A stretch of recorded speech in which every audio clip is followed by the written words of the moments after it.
훌륭한 일이라고 해서 언제나 형통한 것은 아닙니다. 또 좋은 일이라고 해서 언제나 칭찬 듣는 것만은 결코 아닙니다. 때로는 악한 일이 잘 되고 또 불의한 자가 칭찬을 들을 때도 많습니다. 도리어 의로운 일은 어렵고 옳은 일은 장애가 많습니다. 시련이 많습니다. 고난 없는 영광이 없고 시련 없는 성공은 없습니다. 오늘 본문 말씀인 느헤미야서의 말씀, 이 느헤미야서의 말씀 가운데서 4장, 5장, 6장은 예루살렘 성벽을 건축하는 이스라엘 공동체와 느헤미야에 대한 반대 혹은 시련, 시험, 위기가 계속해서 나열되고 있는 장면입니다. 그 가운데서 4장과 5장은 이스라엘 백성들의 공동체, 이스라엘 공동체에 대한 위기, 시험, 시련, 반대입니다. 그리고 오늘 본문인 6장은 이제 공동체가 안 되니까 느헤미야 개인, 지도자인 이 개인에 대한 공격, 개인에 대한 시험, 위기입니다.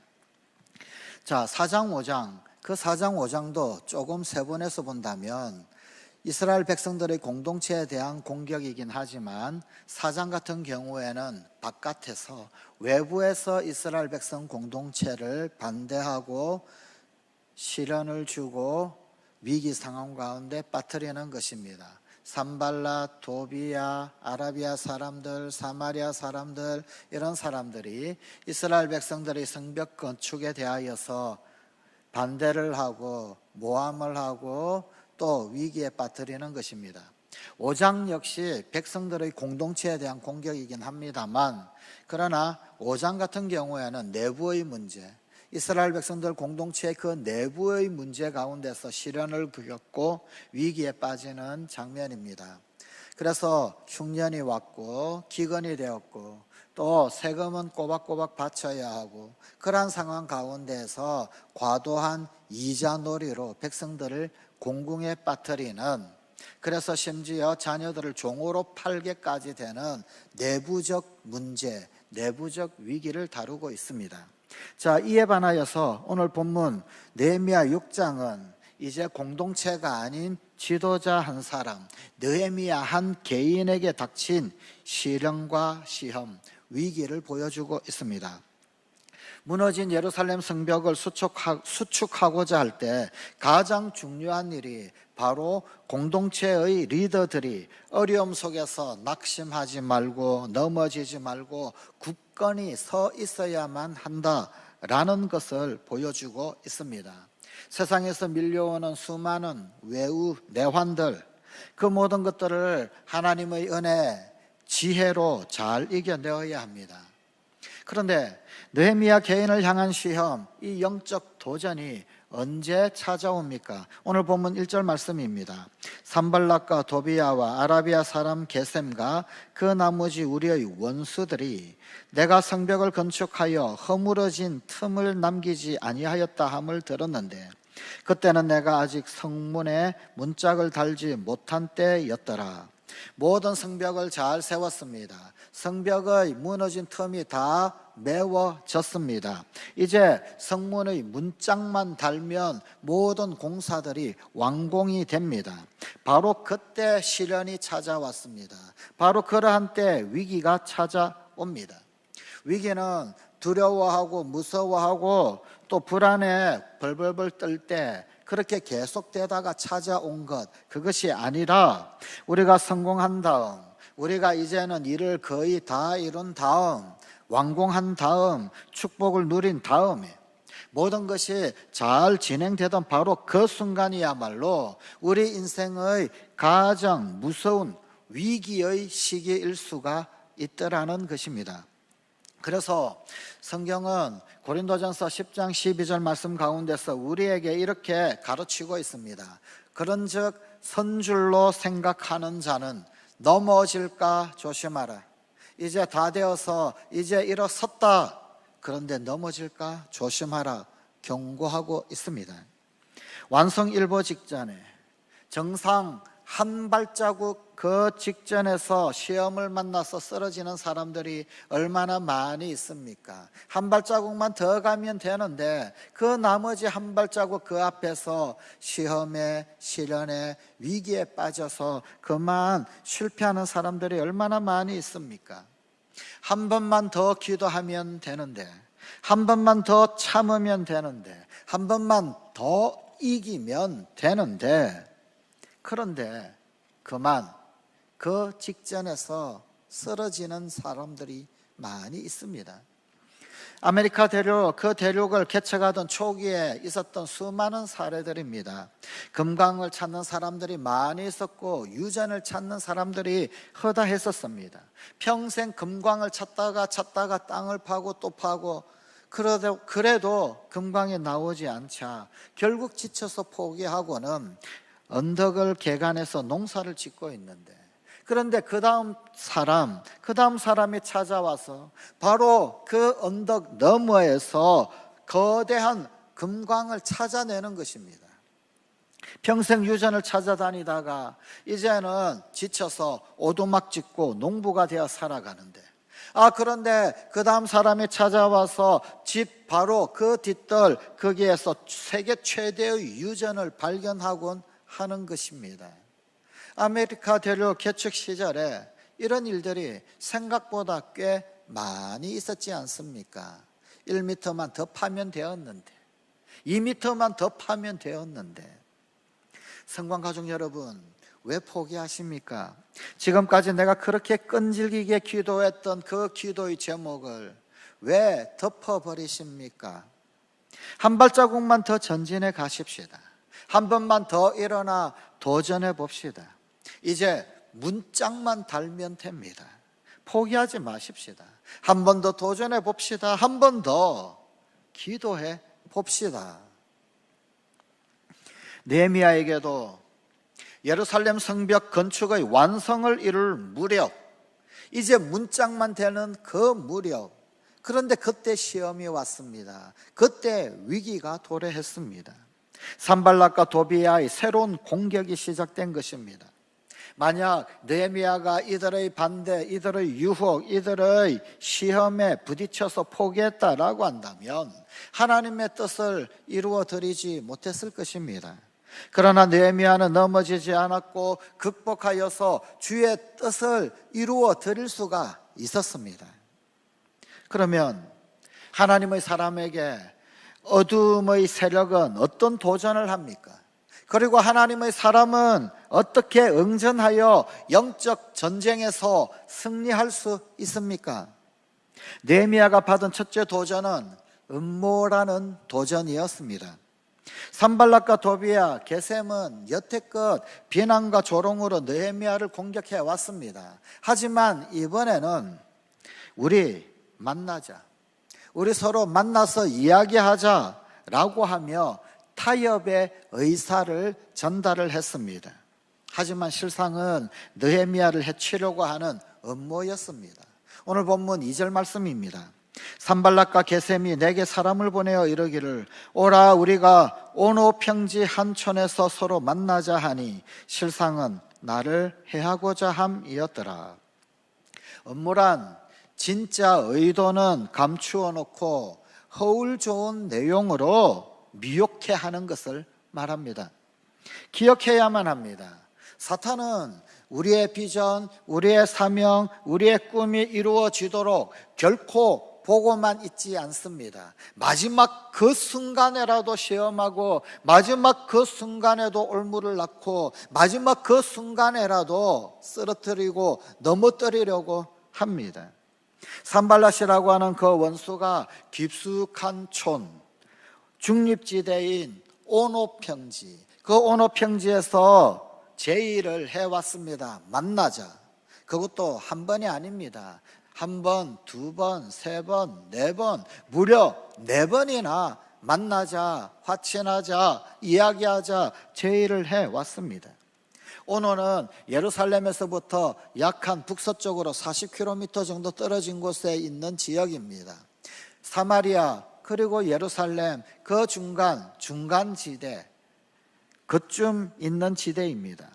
이제 당신은 성문 문짝만 달면 예루살렘 성벽 재건을 완성한다라고 들었소. 그러니 느헤미야 당신이 한 일 드디어 인정하겠소. 드디어 해내었으니 인정할 것이요. 그러니 우리 이제 서로 화친합시다. 사마리아는 사마리아대로, 예루살렘은 예루살렘대로 그렇게 잘 삽시다. 화친하고 온후 평지로 내려오시면 어떻겠소? 이런 내용입니다. 이런 편지에 대하여서 웬만한 사람이라고 한다면 굳이 거절할 필요는 없을 것입니다. 거절할 이유가 없습니다. 화친하자는데, 서로 각자 잘 살자는데 누가 거절하겠습니까? 그 힘든 공사가 다 끝나갑니다. 이때까지 기진맥진하면서 그러면서 이때까지 왔습니다. 문짝만 달면 됩니다. 온 백성들이 광장에 모여서 예배하고 축하 잔치하는 것, 이제 그것만 남았습니다. 몸도 마음도 지쳐 있는데 그 느헤미야 원수지만 산발랏하고도 타협하고 서로 각자 편안하게 그렇게 잘 지내고 싶지 않겠습니까? 바로 그때 산발랏으로부터 기별이 온 것입니다. 그런데 가만 따지고 보면 정이 만나고 싶다면 성벽 완공 잔칫날 축하 사절로 오면 될 일인데 왜 굳이 만나자라는 것일까요? 하지만 적들이 이렇게 제의한 것, 그것은 느헤미야를 도우려는 뜻에서가 아닙니다. 그를 해치려고 하는 저의가 숨어 있습니다. 당시에는 정적을 외딴 곳으로 불러내어서 그렇게 암살하는 일들 종종 있었습니다. 언제나 유혹, 공격, 비판, 반대 이런 것들은 이런 식으로 찾아옵니다. 이제는 이유가 다 지나간 것 같아. 이제는 모든 문제가 다 처리되고 해결된 것 같아. 더 이상 왈가왈부할 필요가 없는 그런 시점, 이제는 전부 다 정리가 되어진 그런 시점. 그런데 이제는 지나갔다, 별다른 이유나 거리가 없다 할 그때, 반대가 있을 필요가 없는데, 나를 비판하고 공격할 사람이 아닌데, 생명처럼 가족처럼 여겼는데, 도무지 비판할 자격이 없는 인간인데 왜 이 일을 방해하지? 더구나 나를 위하는 척, 나를 도와주는 척, 나이니까 말을 해주는 것인데 라고 하면서 인심을 쓰는 척, 그렇게 다가옵니다. 그런데 이것이 위기입니다. 느헤미야는 이러한 음모라는 도전에 어떻게 응전을 했을까요? 우리 역시 어떻게 응전해야 할까요? 오늘 본문 2절은 이렇게 말씀하고 있습니다. 실상은 나를 해하고자 함이었더라. 어떻게 응전해야 합니까? 첫째 응전은 분별하는 것입니다. 잘 분별해야 합니다. 느헤미야가 상대의 의도를 정확하게 분별했음을 보여주고 있습니다. 하나님의 백성이 된다라고 하는 것, 하나님의 자녀가 된다라는 것은 결코 멍청하게 살아가는 사람이 된다라고 하는 것을 의미하지는 않습니다. 그래서 예수님도 제자들을 향하여서 비둘기처럼 순결하지만 또한 뱀처럼 지혜로워야 한다고 가르치셨습니다. 느헤미야는 적의 음모를 알았습니다. 그들의 의도를 꿰뚫어 보았습니다. 성경은 우리 믿는 사람들에게 분별하라, 분별의 중요성을 가르치고 있습니다. 빌립보서 1장 10절입니다. 너희로 지극히 선한 것을 분별하며, 요한일서 4장 1절의 말씀입니다. 사랑하는 자들아, 영을 다 믿지 말고 오직 영들이 하나님께 속하였나 분별하라. 우리는 이 세상에서 무슨 일이 진행되고 있는지, 혹은 나를 둘러싸고 있는 내 주변의 사람들이 나를 향해서 어떤 시선으로 보고 있는가 알아야 합니다. 꿰뚫어 보아야 합니다. 분별해야 합니다. 둘째로 이 음모라고 하는 도전, 이 도전에 대한 응전은 거절하는 것입니다. 오늘 본문 3절입니다. 내가 또 그들에게 사자들을 보내어 이르기를 내가 이제 큰 역사를 하니 내려가지 못하겠노라. 느헤미야는 산발락과 도비아의 음모를 파악을 했습니다. 그리고 그 제안을 거절했습니다. 사탄의 의도는 결국은 이 느헤미야가 소명의 완성하지 못하도록, 소명의 수행을 완료하지 못하도록 하게 하는 것이었습니다. 그러기에 이런 사탄의 의도에 말려들지 말아야 합니다. 사탄의 의도에 말려들지 않는 가장 효과적인 방법은 그 의도를 거절하는 것입니다. 느헤미야는 이 음모를 역이용할 수도 있었을 것입니다. 그래서 소위 되치기, 안갚음을 할 수도 있었을 것입니다. 이 음모를 잘 역이용해서 복수를 할 수 있었을 것입니다. 오히려 우리 쪽에서 매복을 해서 산발랏, 도비야, 게셈 혼내줄 수도 있었을 것입니다. 하지만 느헤미야는 복수하지 않고 아주 간명하게 거절함으로 음모를 벗어났습니다.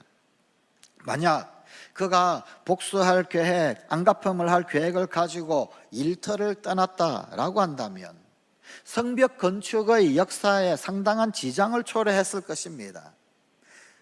혹 복수에 집중하고 그것 한다고 온 정신 다 빼앗겨 버리고 그러면, 그래서 그 시간 동안 성문 다는 일 조금 미루어진다면, 성벽은 다 지어져 올라왔지만 그러나 성문이 활짝 열린 채 또 그 시간 동안 도적대들이 들이닥치고 혹은 약탈이 일어나고, 그래서 예루살렘 성의 사람들이 또 공궁에 빠지고 또 피폐해지게 되는 혹 그런 일이 일어날 수도 있었을 것입니다. 엉뚱한 데 관심을 가지고 엉뚱한 데 온 신경을 다 빼앗기게 되고 복수하는 데 신경 쓰다가 그만 내 곳간이 약탈당하게 되는 그런 일 일어날 수도 있었을 것입니다. 뿐만 아니라 복수하려고 하는 마음, 그 마음은 느헤미야의 삶을 피폐하게 만들었을 것입니다. 피곤하게 만들었을 것입니다.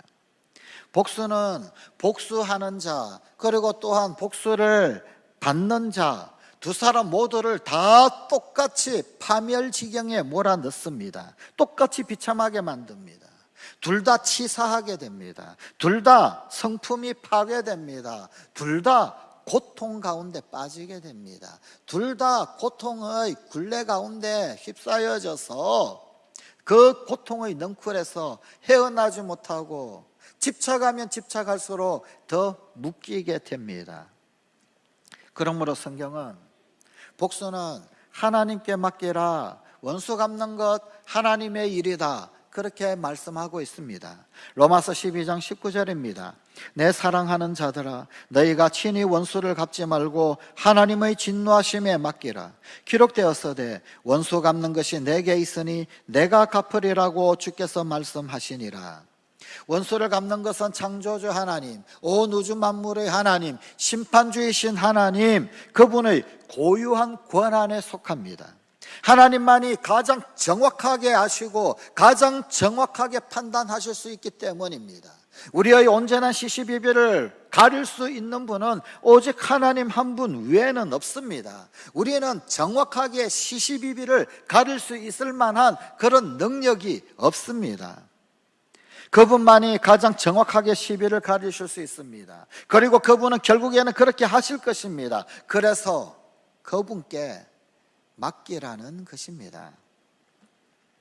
그것을 내가 직접 하려고 하고 우리가 직접 하려고 하고 또 조금 대갚아 주면 어쩌면 시원할는지도 모르겠습니다. 통쾌함을 느낄 수 있을는지도 모르겠습니다. 아, 상쾌하다, 그럴 수 있을는지도 모르겠습니다. 그러나 잠시뿐입니다. 하루나 갈까요? 잠시뿐입니다. 왠지 찜찜함이만 남습니다. 왠지 뒤가 아쉬움이 남습니다. 뭔가 찜찜함이 계속해서 따라다닙니다. 우리가 직접 하려고 하면 하나님의 권한을 침범하는 것이기 때문입니다. 우리의 양심이, 우리의 영이 그것을 본능적으로 압니다. 아, 내가 하나님의 주권을 침범했구나. 본능적으로 압니다. 복수하는 동안 비참해지는 것은 오히려 나 자신입니다. 느헤미야가 원수 갚음에 집착을 했다라고 한다면 오히려 엉뚱한 에너지 소모로 성벽 건축 완공이 지연되고 지장을 초래했을 것입니다. 업무에 대한 가장 효과적인 대응은 간명하게 거절하는 것입니다. 그리고 세 번째로 하나님이 맡기신 일에 집중할 뿐이었습니다. 본문 3절입니다. 어찌하여 역사를 중지하게 하고 너희에게로 내려가겠느냐 하매. 느헤미야가 적의 계략에 넘어가지 않은 이유는 하나님의 일에 전념했기 때문입니다. 사명에 집중했기 때문입니다. 선한 사명을 향하여서 매진하면 사탄이 틈탈 가능성이 훨씬 적어집니다. 사명에 집중하고 사명에 매진하는데 무슨 달콤한 유혹의 말에 그것 들을 시간이 어디 있겠으며, 사명에 매진하는데 무슨 올무에 걸릴 그런 시간이 있겠습니까? 느헤미야는 성벽 재건이라고 하는 그 한 가지 목표에 매진했습니다. 그것이 하나님께서 아닥사스다 왕이 있는 수상궁에서 400km가 훌쩍 넘는 1300km가 떨어져 있는 이 예루살렘으로 느헤미야를 보내신 이유이기 때문입니다. 느헤미야는 그것 때문에 기도했고 그것 때문에 재물도 포기했고 시간도 낭비하지 않았습니다. 그는 하나님의 일을 가장 중요시하고 소중히 여겼습니다. 그리고 그 일에 초점을 맞추어서 살았습니다. 그처럼 선한 목표에 전력을 다하고 하나님의 일을 귀히 여기고 하나님의 일을 더 크게 보는 자, 그에게 하나님께서는 크게 역사하십니다. 성관가족 여러분, 신앙생활에서 승리하려고 한다면 본질에 집중해야 합니다. 본질에 집중해야 하는데 자꾸만 주변 것, 자꾸만 정말 본질과는 상관없는 것, 진리에 집중해야 하는데 진리가 아닌 것, 알아도 그만 몰라도 그만인 것, 거기에 집중하면 엉뚱한데 신경 다 쏟고 시간 낭비하고 에너지 쏟아버리고 정작 중요한 본질은 다 잃어버리고 할 일 못하고 그래서 승리할 수 없게 됩니다. 구원받는데 아무런 상관도 없는 그것, 몰라도 천국 가는데 아무런 상관이 없는 그런 것, 시비 가려봤자 그것이 결코 의가 되지도 못하는 그런 것, 거기에 얽매여 가지고 엉뚱한 일에 시간 다 쏟아버리면 본질적 신앙생활에 있어서는 결코 승리할 수가 없게 됩니다. 신앙생활에 승리하려면 집중해야 하는데 본질에 집중해야 합니다. 비전에 집중해야 합니다. 주님이 소중히 여기시는 일, 주님께서 하라고 하신 일, 주님께서 우리에게 맡겨주신 그것, 거기에 집중해야 합니다. 그래야 승리하는 것입니다. 엉뚱한 일에 관심 가지고 엉뚱한 것에 이리저리 에너지 소비하다 보면 우리는 실패하는 삶, 신앙생활에서 비전을 이루어 갈 수 없게 됩니다. 예전에 비디오 테이프를 많이 사용하고 시청하던 그런 때가 있었지요. 그때 사실 우리 외국 교포들, 우리 한국 교포들 참 한국 드라마를 많이 시청하고 빌려보았다고 합니다. 뭐 요즘에야 인터넷이 워낙 발달했으니 뭐 그런 비디오 가게들이 다 사라지고 없습니다만, 그러기 전까지는 비디오 테이프를 한국 드라마 보려고, 한국 TV 프로그램 보려고 외국 우리 교포들이 많이 이용을 했다고 합니다. 문전성시를 이룰 정도. 우리 이 외국 교포들에게 흔하게 아주 전해져 내려오는 이야기가 있지요. 어느 교회 장로님이 한국에서 인기리에 방송되는 사극 테이프를 한꺼번에 보려고 10편을 빌렸답니다. 그리고는 토요일 밤늦도록 시청을 했습니다.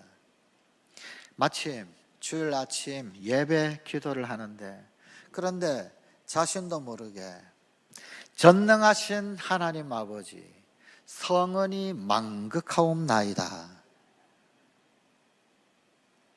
교포사회에서 유명하게 전해지는 이야기입니다. 밤새도록 입력된 용어, 그것이 그냥 툭 하고 기도 시간에 터져 나왔던 게지요. 그런데 집중이라고 하는 것은 바로 이런 것입니다. 이게 집중입니다. 그 일에 내 피가 되고 살이 되고 그 일이 언어가 되어져서 터져 나오는 것입니다. 그게 집중하는 것입니다. 모택동은 꿈을 꾸어도 공산주의 꿈을 꾸라고 했습니다. 이제는 폐기 처분되어진 그 사상, 거기에 집중하라고, 꿈을 꾸어도 그렇게 꿈꾸라고. 하나님의 사람들은 꿈을 꾸어도 예수님 꿈을 꾸어야 합니다. 꿈을 꾸어도 은혜 꿈을 꾸어야 하고, 꿈을 꾸어도 사명 꿈을 꾸어야 하고, 꿈을 꾸어도 비전 꿈을 꾸어야 합니다. 꿈을 꾸어도 말씀 꿈을 꾸어야 하고, 꿈을 꾸어도 기도 꿈을 꾸어야 합니다. 우리도 사명과 비전의 우선순위를 집중하면서 자기 길을 잃지 말아야 합니다. 사탄의 의도는 우리가 결국 소명 수행하지 못하게 하는 것입니다. 느헤미야는 이런 사탄의 의도에 말려들지 않았습니다. 적들이, 원수가 그러면 그럴수록 자기가 해야 할 일에 더욱 집중했습니다. 그렇습니다. 어떤 고난에도 우리가 놓치지 말아야 할 것은 바로 주님이 주신 소명입니다. 아무리 힘들고 어려워도 할 일은 하고 가야 합니다. 느헤미야는 첫 번째 도전이 왔을 때 그 의미를 분별했습니다. 그리고 그 의미가 나쁜 것이다 라는 것을 꿰뚫어 보고 음모가 숨겨진 타협을 간명하게 거절했습니다. 다만 하나님이 그에게 맡기신 그 일에 집중할 뿐이었습니다. 우리는 어떻게 살고 있습니까? 나는 어떻게 살고 있습니까? 나를 중심으로 주변에서 일단의 업무가 진행이 되고 있을 때, 혹 내 삶 혹은 내 환경 가운데 걷잡을 수 없는 혼동, 고통의 속으로 빠져들려 할 때 어떻게 하시겠습니까? 그 상황을 잘 분별하십시오. 그 상황이 혹 다른 사람으로 인한 것이다 할지라도 그에게 원수 갚거나 복수하려 하지 마십시오. 그냥 간명하게 거절하십시오. 다만 내가 해야 할 일에 계속 몰두하십시오. 사명에 집중하십시오. 소명에 집중하십시오. 하나님께서 우리를 그 상황에서 승리케 하실 것입니다. 기도하십시다. 하나님,